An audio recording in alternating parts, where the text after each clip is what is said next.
എന്നാൽ നമ്മെ ഓരോരുത്തന് ക്രിസ്തുവിന്റെ ദാനത്തിന്റെ വിപരീതം കൃപാവ് ലഭിച്ചിരിക്കുന്നു. അതുകൊണ്ട് അവൻ ബുദ്ധിമാരെ പിടിച്ചുകൊണ്ട് പോയ ഉയരത്തിൽ കയറി മനുഷ്യർക്ക് ദാനങ്ങളെ കൊടുത്തു എന്ന് പറയുന്നു.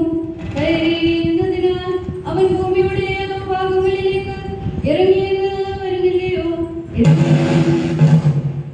ഇറങ്ങിയവൻ സകലത്തെയും നിറയ്ക്കേണ്ടതിന് സ്വർഗത്തിന് മീതെ കയറിയവനുമാകുന്നു.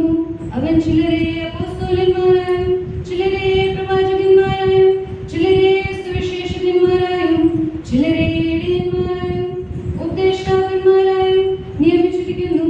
അത് നാം എല്ലാവരും വിശ്വാസത്തിലും ദൈവപുത്രനെ കുറിച്ചുള്ള പരിജ്ഞാനത്തിലുമുള്ള ഏകത്വവും തികഞ്ഞ പുരുഷത്വം ക്രിസ്തുവിന്റെ സമ്പൂർണ്ണതയായ പ്രായത്തിന്റെ അളവും പ്രാപിക്കുമ്പോഴും വിശുദ്ധന്മാരുടെ യഥാസ്ഥാനത്വത്തിനായുള്ള ശുശ്രൂഷയുടെ വേലയ്ക്കും ക്രിസ്തുവിന്റെ ശരീരത്തിന്റെ ആത്മീക വർധനയ്ക്കുമാകുന്നു.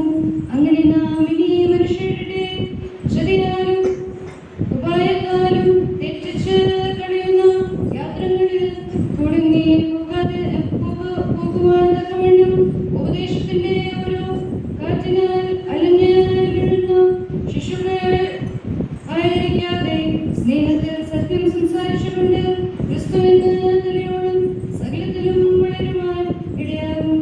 ശരീരം മുഴുവനും യുക്തമായി ചേർന്ന് ഏകീഭവിച്ചും ഓരോ അംഗത്തിന്റെ വ്യാപാരത്തിന് ഒത്തവണ്ണം പൊതുവെ ലഭിക്കാനുള്ള ഏത് സന്ധ്യയാലും സ്നേഹത്തിലുള്ള വർദ്ധനയ്ക്കായി അവനിൽ നിന്ന് വളർച്ച പ്രാപിക്കുന്നു.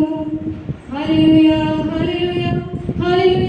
സ്തുതിയാകുന്ന ബലികളിൽ കർത്താവിനെ കഴിപ്പീൻ, കാഴ്ചകളിൽ